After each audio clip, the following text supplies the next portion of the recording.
Hey guys, what's up? Crusader here. So welcome to episode 3 of Crusade to Max. So basically we're just going to start off with a couple hunter levels. Pretty much as you'll see throughout the video, what I try to do is do all of my hunter at these lower levels with divine locations. I do miss a fair amount, but whenever I can I head to World 2 Birth Up for some gains. Also, throughout the course of the video, you'll see a fair amount of sinkholes, just because, of course, everyone knows that it is the best way, the most efficient way, I should say, to get 200 mil dungeoneering, starting from any level, of course. A little bit later on, you'll see after doing the first Gothic cache ever on this account, gain a nice 6 levels or so not too bad.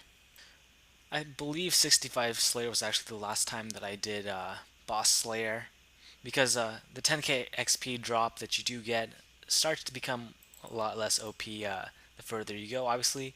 And after that, just showing the completion of smoking kills. And as mentioned before, just a lot of daily locations and sinkholes, just because that is how I got a lot of these primary levels.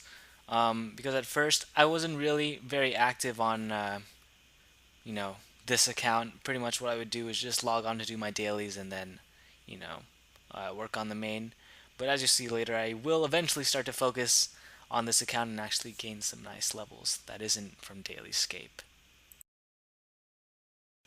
But it's not later in the video yet. Right here, just doing god statues. I really don't want to train. I want to avoid training construction as much as possible. I am, I believe, like 120 mil construction on Crusaderr, but that's with mahogany tables and where like the mouse keys, that I have set up actually work really nicely. Not sure about at lower levels because I believe like the spacing is really weird on like oak larders and stuff. So, god statues for days. And here you'll be seeing me doing Circus, because of course Circus is Bay. A crap ton of mage, ranged, and agility XP, especially for lower levels. Don't have the thieving and fire making performances unlocked yet, because of course I have to do what I believe it's Firemaker's Curse and something like a cold quest in order to unlock that. And I have been trying to avoid quests lately because last time I was on a kind of a questing spree and I'm kind of burnt out. I've started to get really lazy with my sinkholes whenever I do actually, make it in time to do them. What I've been doing is just gathering the minimum number of points and then kind of just AFKing. I know it's bad. I know it's like why doing, sinkholes on World 134 is cancer, but I don't know. When I can AFK, I'm going to AFK. I almost never remembered to do my daily challenges because there are a lot of really bad ones that I really don't feel like doing. I don't know how many times I said really in that sentence. But anyways, here's when I actually did it. One last sinkhole just for the lulz before I show you a Slayer level, which is what I've been planning to do. Pretty much went on the hard grind until level 81. I'm sure you know the reason why that level specifically, but yeah. And first effigy on this account coming from Jungle Strikeworms of all things, so pretty good, I'd say. And you'll see a cannon, and you'll see a Zerite bow on this account, and you may ask yourself if you did watch episode 1, Crusader, you said you weren't going to transfer any money to this account because that wasn't really the point. Well, I caved, because training at lower levels really sucks. Unless, you have a little bit of money on it, so 50 mil isn't too much. That's not Uber dice or anything.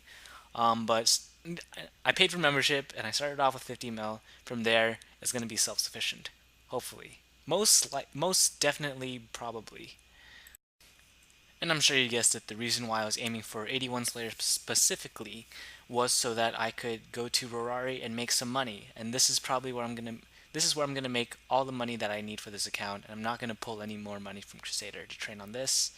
So here you'll see the first keystone that I do get ever on this account. Followed, of course, by a crap ton of range and eventually defense levels.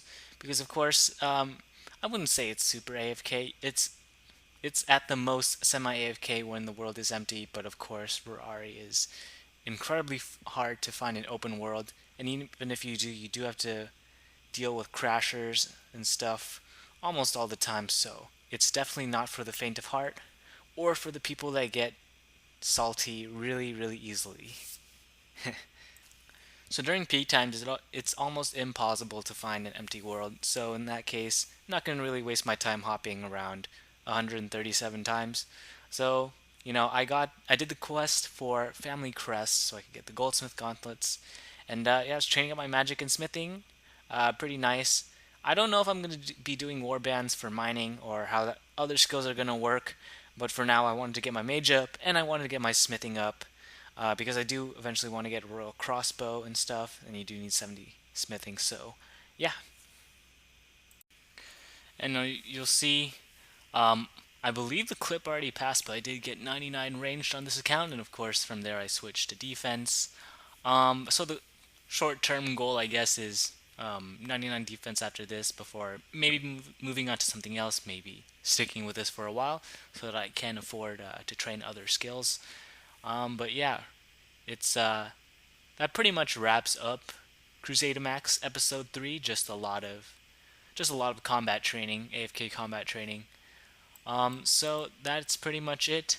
Of course, you see in the thumbnail that there's a noxious longbow. I'm not going to keep that on this account. I'm not. There's no point using a noxious longbow here.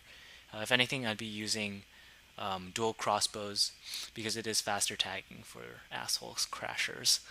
But anyways, yeah, that is it. So hope you guys liked this episode, of course. So like this video if you liked it, comment with any comments, subscribe for more content, and as always, stay fishing, my friends.